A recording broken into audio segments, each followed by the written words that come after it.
Good. And we are live. Once again, welcome back to the Phoenix Rising Spotlight on Business. And I'm sure you've all heard me say this before, but boy, do I have a treat for you. First, let's get all of the social media, internet stuff out of the way. If you're back again, you know what we do here. We share, like, and we subscribe on YouTube. We share on IG. We share and like on Facebook. Tag us, hashtag small business, hashtag black businesses, hashtag inspire, hashtag educate, hashtag inform. I think I got all my hashtags out there, but you know how we don't like to waste a whole lot of time. We like to get right into it. I am bringing you a wonderful, wonderful business owner who I know personally, who I've watched work on her business. And I am so excited for her to be here today. She is out of the city of brotherly love, and she is doing it. I mean, that's the only way to say it. She's doing her thing. I mean, she's in. And I always get into this when I know my guests because I'm just amazed at the great things they're doing. And like I always tell you all,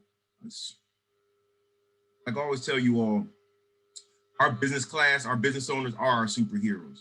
They're the ones who have the ability to save the day. They're the ones who are providing employment in our communities. And we should look at them and work with them to do the great things they're doing. So I'm gonna get out of the way, and I'm going to introduce you all to Davida. Davida, how are you today? Hi, Ken. Fine. That's my girl. So Davida, like we're gonna get right into it. I don't know if you had a chance to watching our videos. You know, I want to say that we got our 1 million subs. We're not there yet, but we're going in that direction. Grow Black businesses. And I ask everybody the same question. You know, I tell the same story over and over again. Me and my brother were big comic book folks. We collected comic books. And every superhero has their origin story. And I've seen your Wonder Woman move. So I'm gonna ask you straight up. Tell us your origin story. My origin story. Okay. Well, first let me say I am a mother. I'm a wife first. I'm a wife. I'm a mother. I'm a bonus mother / stepmother. I'm a godmother. I'm a grandmother as well. What? Oh. Yes, I have 2 grandchildren. I know. Too young to be a grandmother, but I have 2 grandchildren. 10 and 7. No. I'm sorry. She ain't 10. She's 12. 12 and 7. 12 and 7. I graduated summa cum laude from Gwinnett Mercy College in business administration with a minor in organizational management. I am an entrepreneur. I am a real estate owner for several properties in Philadelphia. I own Memorable Moments Learning Center. I am a co-owner with my husband an event hall here in Delaware. And I am a co-owner of First Step Business Solutions, where we help people start up business and manage and coach their business. So I'm a very busy woman. Yes, you are. Yes, you are. And I've seen that up close and personal firsthand. The moves you're making in Philadelphia are amazing. Like I said, I know you. We've talked on a number of occasions, and I didn't even know you had that hall in Delaware. So yeah, we got a lot to get into. We got a lot to get into. So first, so what was your first business? What was your first business? Memorable Moments Learning Center. Okay. And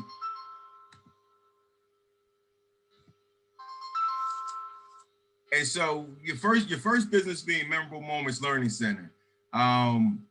Tell us how you got into that. Tell us how you made the jump. Tell us where that all started. Well, how it started was I was working for Wells Fargo for about 7 years, and I've always every year I was there, I've always went up the ladder, and I had this one manager that we bumped heads, we didn't get along, and we didn't get along at all. So I was like, all right, I got to stay under this manager for another year, and I had to focus. I was already in school for business administration. I already had at the time I only had a criminal justice and associates in criminal justice. So what I said was to myself, I need to go back to school so I can stop working for somebody else and work for myself so that I can treat people the way I want to be treated. So that was my number one goal in reference to opening up a business. And then my brother at the time he was finishing up his master's degree in education, and I had just about to finish my bachelor's in business administration. So the two of us came together, and we did it. We saved up our money for it took us about a year. We saved up our money, and we had to find a location. Um, so basically, it took some time to find a location. And he asked me, he was like, is this something you really want to do? I said, yes, this is what I want to do. So he did the education portion of it, and I did all the business part of the business. That's how Memorable Moment started. It was me and my brother.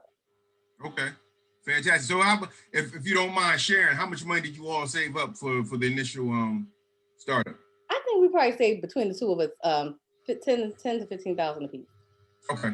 All right. Yeah. Because we had we found a small building. We started off very, very, very small. Okay. And were you leasing it? Were you renting that building, or were you? Yes, we were renting that building. Okay. All right. All right. So then what happened? What move did you next? Because you got an empire now. I mean, the thing about it is you're being very what's the word I'm looking for?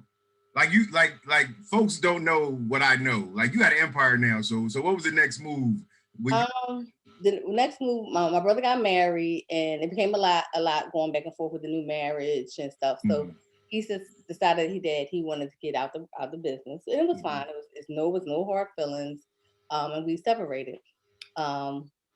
Then I just kept doing it. Separated, but y'all still brother and sister, right? Yes, love them to death.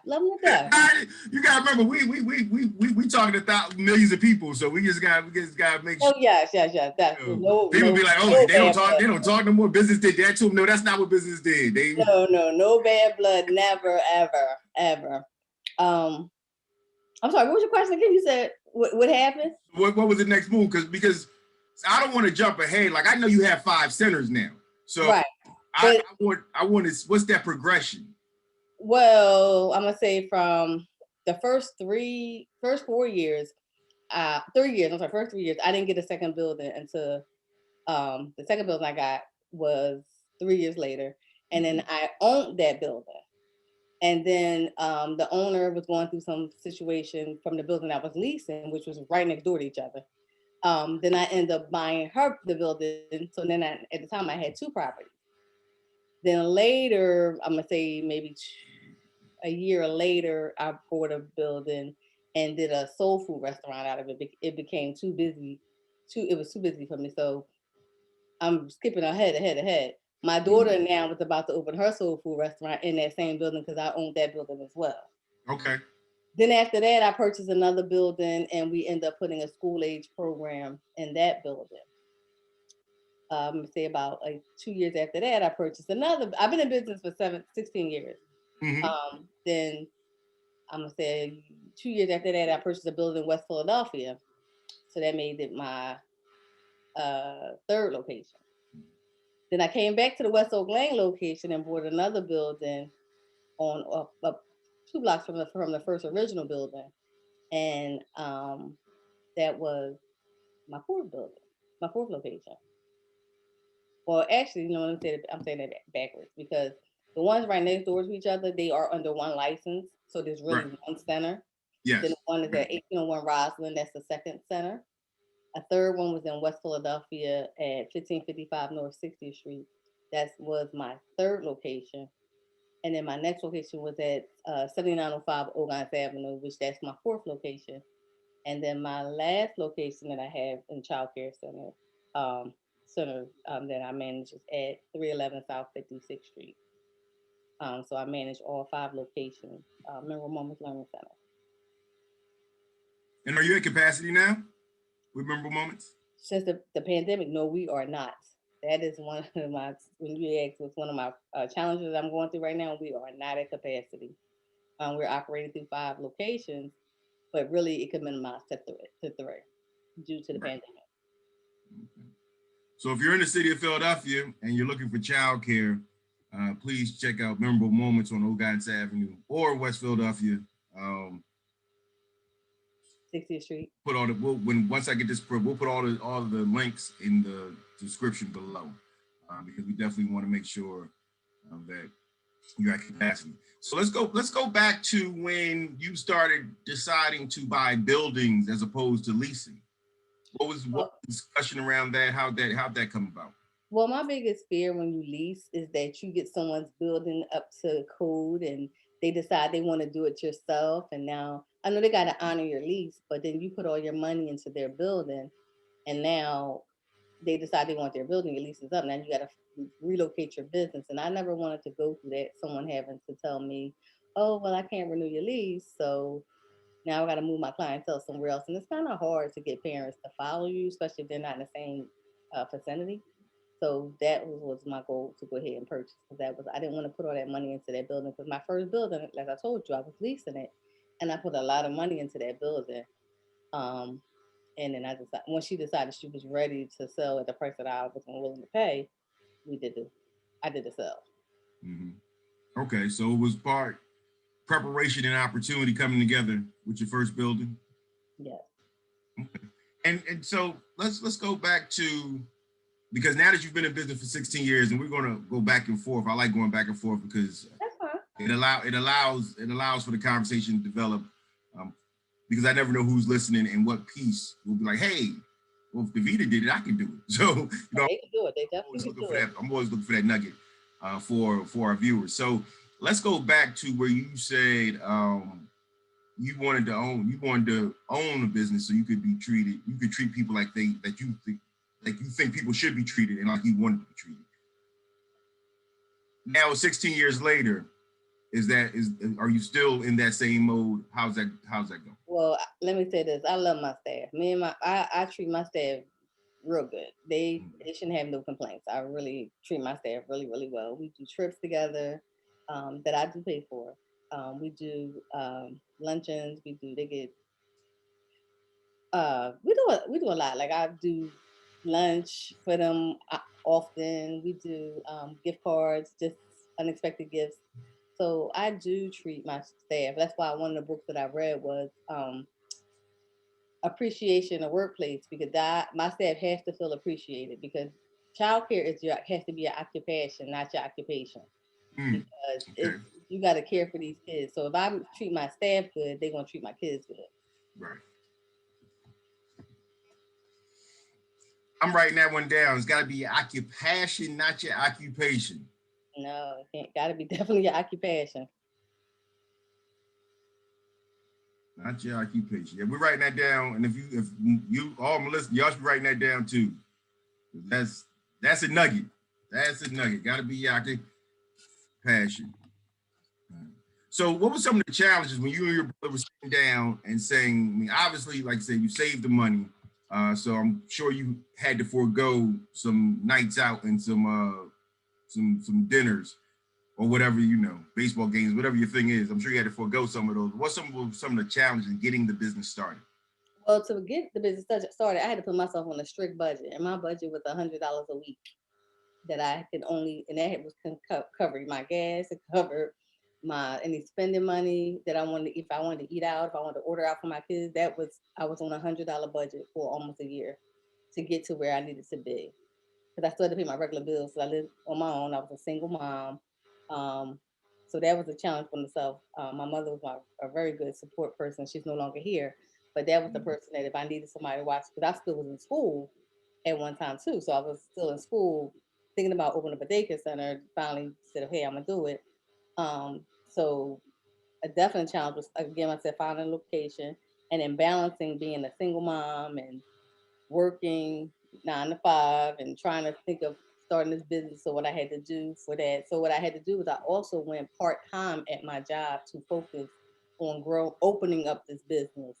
So I cut my salary in half, still lived on $100 a week budget. And I had a good support with my daughter's father. He really was there for her, helping me with the children as well. As far as I was a single mom, but he still helped out for the things that he had to do when it came to my 2 children at the time. Right. All right, so we can't let that just go past. So sometimes I think when I talk to business owners, they don't really realize what they did. So I want to make sure that we focus on. So you and your brother had a conversation. Oh, we're going to open up a business. Okay, we need to save money. So you thought in your head, if I only spend $100, I can save all my paycheck. Oh, but by the way, I'm going to cut my hours so I make less money. Yeah, I had to, because I had to focus on trying to. I worked, like I said, 9 to 5. So the times I really needed, when I say cut my hours, I worked only in the morning from, I think, 8 to 2. So then I had from, like, by the time I got home from 2:45 to 6 before business closes, to pick up business that had to do with trying to open up the child care center. So what was those things that you had to get back to the house to make the calls? What were some of those things you had to do? I had to create a business plan. I had to, like I said, budget out this business, and then now I need to go through the trainings for the state. Then I had to go to bid down at Illinois to do the paperwork to get the license for the building and make sure it's the zoning and all that kind of stuff. The COs and all that, the COs, the certificate of occupancies I needed for the business. So those are the times that I had to go downtown when I couldn't do it working full time because I had to keep calling off. So I just took a leave of absence. Well, not leave of absence, but I just shortened my hours temporarily. Okay. All right. So can I say you was kind of committed to this idea? I was definitely dedicated to that. Yeah. Definitely. All right. And so let's go to and again, you all don't know that I'm talking to the queen of Ogas Avenue. Y'all don't know that. Like there's like she has 3 centers on Ogas Avenue, but nor do they know, if they're not from Philadelphia or they're not living in the city of Philadelphia, they don't know how competitive the child care industry is in the city of Philadelphia. Like other parts of the state, there's like 1 or 2, but kind of describe the competitiveness of child care in the city of Philadelphia for us. I have 4 child care centers in a 2-block radius, including my own. Yeah. So that's how competitive it is. Right. And so folks can literally, so I just want to make sure people understand, folks can literally go across the street. Yep, that has happened. I was there first, but it's 4 more. Right. So, but I wanted to paint that picture so that people understand, even in this market, you are thriving as far as being able to maintain a center, even in COVID, but you be able to maintain a center and keep your people employed. So how are you? Was that a plan? Was that a pivot? Like where are we with that? Well, are you saying since the pandemic? That what you're asking me? Yeah, I mean, as far as your business-wise, your business acumen, how have you kept yourself going? Yes. I had to make myself different. So we were, we said we were 24 hours. No, we haven't had anybody past 12 o'clock. I haven't had anybody past 12 o'clock in 10 years. But I had a lot of families that wanted care up until 12 o'clock at night. So we were at the time a child care center that operated from 6 a.m. to 12 a.m. We had our own transportation, so we had buses as well. Memorial Moments Learning Center provides transportation for the child care center there as well. So we do transportation as well. So we had to do a lot of things different, and we are the only high quality center, STAR 4 centers on that strip of Ogas Avenue. And now tell me the STAR 4s. Everybody doesn't know what that means, that the phenomenalness that is a STAR 4 center. Tell them about that. STAR 4, well, I have 5 locations that I manage that are 4 of them are STAR 4s and 1 is the STAR 3 child care center. And when I say STAR 4, I mean Keystone Stars is our quality assurance in child care. And the highest you can get is a 4. So we have 4 of them that are STAR 4 and 1 that's the STAR 3. So what did I do with that? So if you are, again, and this is actually a good time to tell folks to hit the like button, hit the subscribe button on YouTube, hit the notification, share this, direct message this on IG, drop it in somebody's DM, We are educating, we are educating, informing, and inspiring folks to own their own business. We're providing information that will allow you to step over that fear of being afraid to leave your job and do what God has put in your heart and your head, which is to own your business and be a blessing to someone else. So let's go, Davida. Let's go to some of the, I think I asked you a challenger, but let's go to what's your why? Like what gets you up every morning and continuing to start more businesses? We'll get to all the other businesses, but what's your why? My why is my family. That's definitely my why. My husband is very supportive in everything I do. So he's definitely my why. And I love the fact that managing the 5 high quality childcare centers, I have to have phenomenal staff. And my staff are a team. They are a true team. And I couldn't do it without them. So I got to keep pushing. I push them, and I help some people that have worked for me to open their own childcare centers, and I have mentored them as well. So I'm not a person like, oh, you work for me, you can't work anywhere else. No, I push my staff to do better, to get higher educations as well. So that's actually a good question. So in the and I'm getting, but in the effort of building, building great employees or being a support for your employees, how often does that happen that folks have left you and go and open up their own center? My most recent one, she left last year in 2000. No, 2019. This is 20. So she left in 2000, the end of 2019, and she opened up her own family childcare center. You've served as a resource to her because you believe that there's enough for everybody, correct? Yeah, definitely. And then I think the year prior to that, another young lady opened up a family. Now she has a center, and Fantastic. we are. I'm a mentor to them. We get along lovely. Like I still talk to them. So 5 centers and you wasn't busy enough as I'm gathering. So he was like, you know what? I still got, 4 or 5 hours left in the day. What else should I do? No, my centers actually run themselves. My directors are excellent, so they run those centers. They don't need me. They know how to do it. So yeah. So then my husband and I, like I said, he's a principal at every charter school. So him and I opened up a hall together. Okay. And that's located in Middletown, or where's that located? No, that's in Wilmington. That's in Wilmington. I'm sorry. Okay, that's in Wilmington. All right. And so if you're in Wilmington and you're looking to rent a hall, it's at 2901 Danby Street, RL Foundation. Okay. All right. And how many people does that seat? 100. Okay. All right. Due to COVID, it's only 50%. So you got 50, but you're still, still renting in space available. And how'd that come? What was the discussions around that in regards to he found a building and we purchased it. We always said we wanted to do a business together since we are married, and he has his own business as well, a cleaning company as well. So we wanted to do something together, so that's what we did together. All right, good. And then the consulting firm. Well, what do we call it? First Step Business Solutions. First Step Business Solutions. Me and Ida Rodriguez are partners in that. Oh, fantastic. Ida, another great person. So, and tell us about that business. We help people start their, like if someone that wants to, like a mentorship, we help you from A to Z on how to start a business. And if it's childcare center, we're going to hold your hand and walk you all the way through it. We know the trials and tribulations of childcare centers.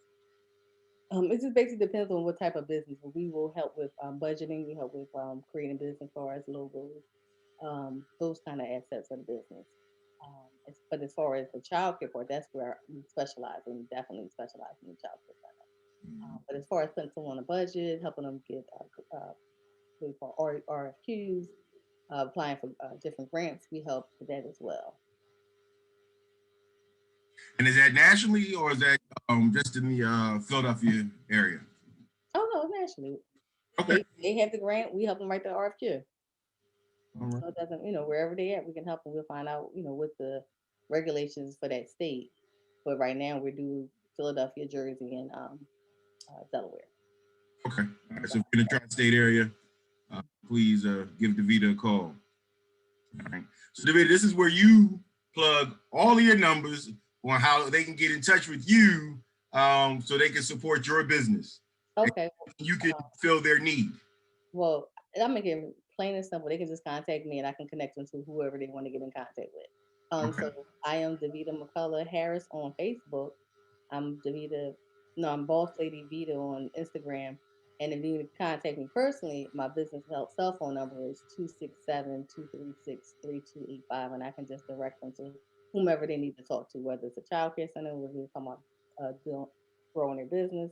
I'll contact between me and Ida, but I just give them one number and I can direct them to where they gotta go. All right, that makes sense. That makes sense. We appreciate that. We appreciate that.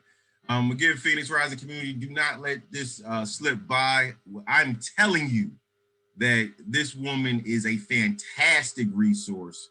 Thank You you. made it this far in the video. You are serious about your calling and starting your business. And so if Davida is can help you, please reach out to her, because you will not be disappointed, one, in information and the assistance she can give you, but just in the person that you'll be fortunate enough to deal with. So because she has a great organization. I feel that everybody in the organization definitely has the spirit of assistance and the spirit, a great spirit. So, definitely reach out to her if you are in the tri-state area. And even if you're not in the tri-state area, reach out to her because she can definitely be of assistance to you. All right, so Davida, what is on your whiteboard? So what challenges are you facing right now? We've done a number of these interviews with a number of people across the country. And we've actually been able to put people together to assist each other in what their needs were at the time. So what's on your whiteboard? What are some things you've been trying to get done that Phoenix Rising community can help you with? One of our issues is social media, as far as we have the content, we just don't have the time to post it. Um, that's definitely one of our challenges. Our biggest challenge is our enrollment right now, is because Okay. we do virtual care as well as in class care. So with that being said, it's hard to get people to come into your centers because of the pandemic. And I truly understand it, but we do take safety precautions for the children. They're all wearing masks, and it's hard to social distance children. So we can't even say we social distance, but they're every 2 hours we're cleaning the center, and we're taking the children's temperature as well. So the parents that we definitely appreciate, the parents that will bring their children, they trust us with their children. Um, but the biggest thing we have is our enrollment right now because of the pandemic. One of the good things is that I own the building, so that it's not we're paying someone all this money in rent, but the mortgage is much less than paying rent. So that's one of the good things that we are help. That's very helpful right now during this pandemic. But right now my staff are good. Um, if we grow our enrollment, because right now we have more staff than we have students, and they're not. My staff haven't been laid off. The only ones that have been laid off are the ones that decided they didn't want to come back to work. Right. But we are providing. We have more staff than we have children for ratios. So right now we're definitely more qualified. We have so many staff members at some locations. Also, one of our challenges now will be a challenge once our enrollment go back to normal, close to normal. Say close to normal. We will have to hire more qualified teachers um, in this field as well. That's in the field. Okay. All right. So again, if you're in the Philadelphia area and you are a qualified child care teacher, please reach out to Davida. So Davida, Yes. I hope this is a proprietary. I hope this, because you are doing, you are one of your businesses consulting for folks who want to open businesses. But I'm gonna ask you anyway. You can tell me, Ken, I ain't gonna tell you that. but no. So looking back 16 years ago, Mm-hmm. if someone came to you in a similar situation, what is some advice you would give them that you wish you had? A mentor. Okay.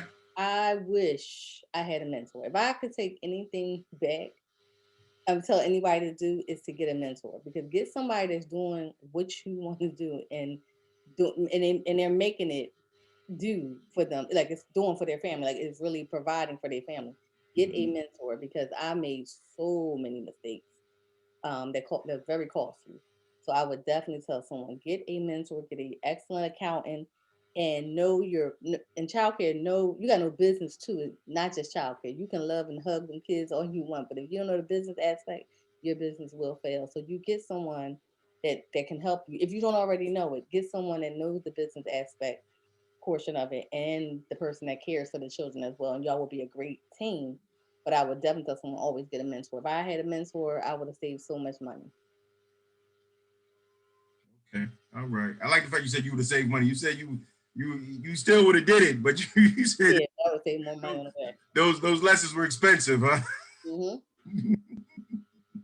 Very expensive. All right. So yeah, so it's oh, so you had talked about a couple of books, but what's your main book? Because we're building a reading list. One of the things that we're gonna publish on the page at some point once we get it is a list of books that everybody going in the video, all of our interviewees have said this is the book that changed my life or made it happen for me. What book would you suggest? Well, let me tell you, I love Rich Dad Poor Dad. I definitely love that book. But as far as, I can't say it was one in particular book that paved my way. It just if it was something I just want to read up on, like I said, right now my most recent book that I've been reading is the love language in the workplace. So I read that book. My next book I'm on is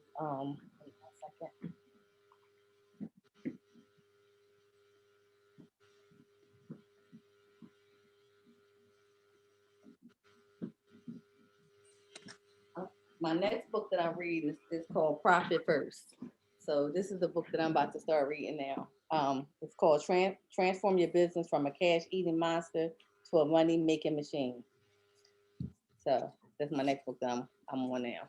All right, we're gonna put that one sounds good. I'm gonna read it and put it on the list. All right, so let me know. Cool. So I guess there's so much, but you're in a different, I'm not saying different, but I know your daughter, and I know she's of the age that, so have you all talked about your legacy and passing on the business? Has that been a conversation? My daughter, well, I have three total. It's in total it's eight children because I'm married. But the daughter you're talking about, she does work in a business. No, she doesn't want to do childcare. She wants to do home health. Yes, she is definitely a strong backbone in my business as well. But no, she don't want to take over until I close my eyes. She don't want to do childcare. She'll keep it going. That's why yeah, she'll definitely keep it going, but she doesn't want to do this for the rest of her life. No, she wants to have her own business. And my other daughter, like I said, she has her own business in bar and hookah, and she does catering. So she does her own soul food place. Yeah, they said that's gonna be on No Guidance also? No, that's at 5651 Chew Avenue. Oh, that's a Chew. Okay, that's a Chew Avenue. 5651 Chew Avenue, and Kalia's Catering. It's opening up soon. Okay, all right. We'll do a soft opening when she gets here on Phoenix Rising. All right. So that's and again, I just want to make sure it's, and I hate to keep stressing the point, but when you talk to Davida, when you see her out in the city, she doesn't, she's just regular everyday like me. But when you get into a conversation with her, as you all see, like, oh, you did that, oh, you did that, oh, you did that, wow, you did that, and I say that because this is kind of what we're here for. Is we're here for, yeah, you can make the decision to say, hey, I'm gonna do this. Plan a way to live on $100 a day. Yes. Week. I'm sorry. $100. Planning how to live on $100 a week. and end up owning 5 centers, a catering hall, a hall, and a consulting business. And that's important. Like I think in our community that we have to realize how important that is, and what the commitment is. But then we have to also, what's the word I'm looking for? We also have to acknowledge how impressive that is. So if nobody's told you, wow, let me tell you wow. Oh, thank you. That's extremely impressive. That's extremely impressive. So I always let my guests get the last words in regards to what they want to leave. But like I said, as this thing grows on YouTube and all the social medias and people start recognizing you on the street because it's been viewed a million times, what is the last? What do you want them to know? What do you want them to take from this? If you have a business that you want to do and you feel as though, oh, I can't do it because everybody's doing it, don't let that discourage you. Do what you want to do, because believe me, you're always going to make your business different from the next person. And I strongly say, get a mentor that's already doing what you want to do. It will save you a ton of money.